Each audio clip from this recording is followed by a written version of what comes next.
आज जो मेरा वीडियो ये बहुत ही इंपॉर्टेंट वीडियो है, तो इस वीडियो को स्किप मत कीजिएगा, इसे लास्ट तक देखिएगा।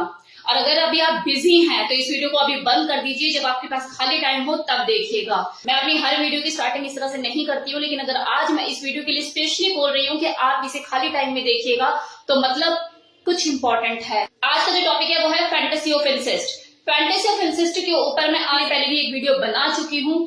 जो मेरे रेगुलर व्यूवर हैं, अगर वो तब से मेरे साथ जुड़े हुए हैं तो उन्होंने मेरी ये वीडियो जरूर देखी होगी और वो इस बात को अच्छी तरह से जानते होंगे कि जो है वो फैंटेसी ऑफ इंसेस्ट के कट्टर विरोधी है। अब कुछ यूट्यूबर्स ऐसे हैं जिन्होंने मदर्स एंड इंसेस्ट के ऊपर वीडियोस बनाए हुए हैं, तो देखा है कि लोग मुझे भी फोर्स करते रहते हैं कि मैम मदर्स एंड इंसेस्ट के ऊपर वीडियो बनाइए, और 4 महीने हो गए हैं इंस्टा पे रोज मुझे मैसेज आते हैं। तो शायद उन्हें लगता होगा कि रिया मल्होत्रा के मुझ से कुछ पॉजिटिव निकलेगा, सेक्स को लेके वो इतना ओपन है, तो मेरे मुंह से आज क्या निकलने वाला है, वीडियो में बने रहिए। तो सबसे पहले हम इंसेस्ट को समझ लेते हैं कि इंसेस्ट का मतलब क्या होता है। जब कोई अपने सगे संबंधी ब्लड रिलेशन में भी अगर कोई किसी की तरफ सेक्सुअली अट्रैक्ट हो जाता है, फिजिकली अट्रैक्शन फील करने लग जाता है, सेक्सुअल थॉट उसके दिमाग में चलने लग जाते हैं, चाहे फिर वो बाप बेटी हो, माँ बेटा हो या भाई बहन हो। अब कुछ लोग ऐसे होते हैं जो कि बढ़ती हुई उम्र के साथ, टाइम के साथ चीजों को समझ जाते हैं और इस पगलैटपन से दूर हो जाते हैं, लेकिन कुछ ऐसे लोग भी होते हैं जो इतने पगलैट होते हैं कि ना तो समझते हैं और ना ही समझना चाहते हैं। अब इस वीडियो में कि इंसेस्ट क्यों हो जाते हैं या इंसेस्ट फैंटेसी किसी के अंदर डेवलप क्यों हो जाती है, इसके बारे में मैं ऑलरेडी एक डिटेल वीडियो बना चुकी हूँ फैंटेसी ऑफ इंसेस्ट करके, जिसमें मैंने साइकोलॉजिकल रीजन उसमें बताया है, आप चाहे तो जाकर देख सकते हैं। इस वीडियो में मैं कोई थ्योरेटिकल या कोई साइकोलॉजिकल रीजन यहाँ पर नहीं बताने वाली हूँ। यहाँ मेरा जो डिस्कशन है वो कुछ अलग तरह का होगा। यहाँ पर मुझे सवाल करने हैं उन लोगों से जो कि इंसेस्ट रिलेशनशिप को जीते हैं। वो भाई जो कि अपनी बहन से राखी बंधवाता है, 4 लोगों के सामने, अपने रिश्तेदारों के सामने राखी बंधवाता है और रात को उसी बहन को अतिनग्न कपड़ों में इमेजिन करता है सेक्सुअली। आपका जमीर आपको गाली नहीं देता? और वो बहन जो कि टीका करती है, राखी बांधती है और अंदर ही अंदर मन में ये सोचती है कि यार अगर ये काश मेरा भाई नहीं होता ना तो यार कहानी कुछ हो रही होती। क्यों निभा रहे हो ऐसे रिश्ते जब निभा नहीं सकते मन से? वो माँ जो लाचार होकर अपने बेटे से ही सेटिंग कर लेती है, रीजन चाहे कुछ भी हो, XYZ। पति मर गया हो, लाचार हो, बाहर मर्दों की कमी है क्या, अकाल पड़ गया मर्दों का? कुछ ज्ञानी लोग हैं जो कि मुझे कमेंट सेक्शन में कमेंट करके चाहते हैं कि मैम सेक्स टॉय के ऊपर ना वीडियो मत बनाओ, ये सही नहीं है। जब किसी की जिस्मानी भूख सर चढ़कर बोलती है ना तो रिश्ते बदनाम होते हैं, कलंकित होते हैं रिश्ते, इसलिए सेक्स टॉय की जरूरत है। कम से कम रिश्ते तो बचेंगे। अभी लड़का मुझे इंस्टा पे बोलता है मैम मॉम्स एंड रिलेशनशिप के ऊपर एक वीडियो बनाई, बहुत ही अमेजिंग है। मैंने उससे पूछा इसमें अमेजिंग जैसा क्या है? कह रहा मैम बहुत ही अमेजिंग है, एक अलग सा फील होता है और जापान में तो बहुत ज्यादा कॉमन है। तो जापान में तो और भी बहुत सारी चीजें कॉमन है, आपकी माँ के जापानीज है। जापान तो हेल्थ एजुकेशन में हमारा बाप क्या पड़दादा है, उस चीज को फॉलो करते हो आप। वहीं एक लड़की मुझे मैसेज कर रही है कि मैम मैं अपने फादर के साथ फिजिकल रिलेशनशिप में हूँ और ये लॉकडाउन के टाइम पे शुरू हुआ और मैं इससे निकल नहीं पा रही हूँ। मैंने बोला निकलने की जरूरत क्या है, बच्चा तो पैदा कर लो। 21 साल की लड़की है, वो कॉलेज में पढ़ती है। 21 साल की लड़की को अच्छी खासी अकल होती है मेरे लिए क्या सही है क्या गलत है, और उसका बाप जो उससे भी ज्यादा एजेड है। क्या लग रहा है आपको, ये क्या बाप बेटी का रिलेशन है?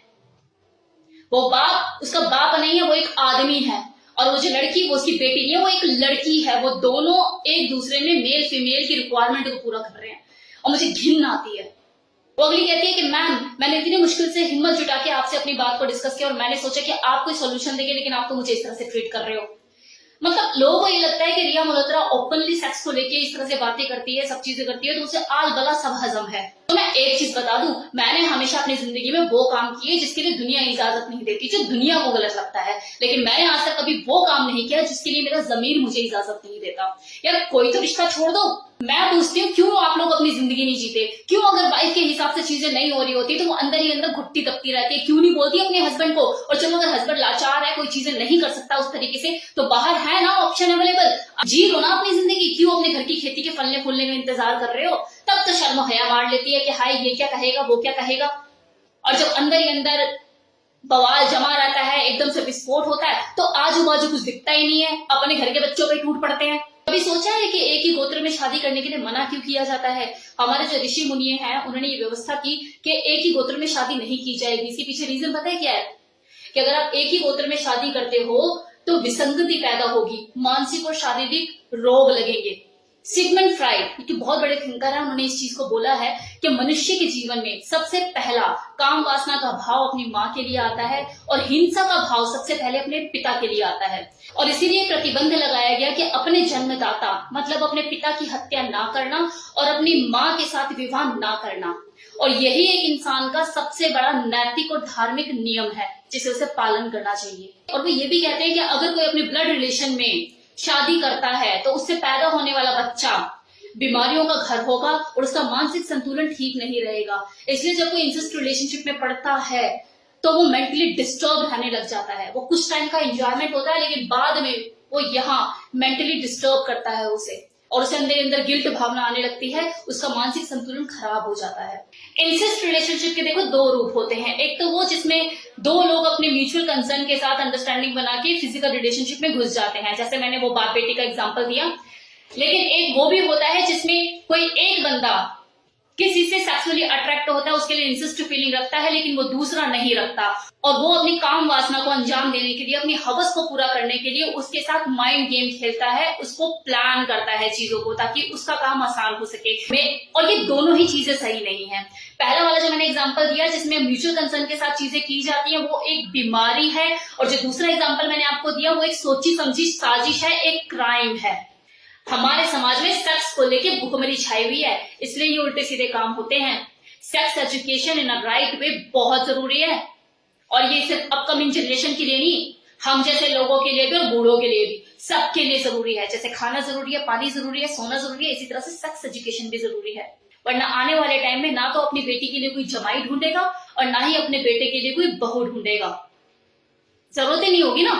कोई अगर इंसेस्ट फैंटेसी से ग्रसित है, इस दौर से गुजर रहा है और निकलना चाहता है इन चीजों से, तो देखो इसके लिए मेरा एक वीडियो है फैंटेसी ऑफ इंसेस्ट, जिसका लिंक मैंने डिस्क्रिप्शन बॉक्स में दे दिया है। आप जाकर वो वीडियो देख सकते हैं, सोल्यूशन आपको वहां मिलेगा।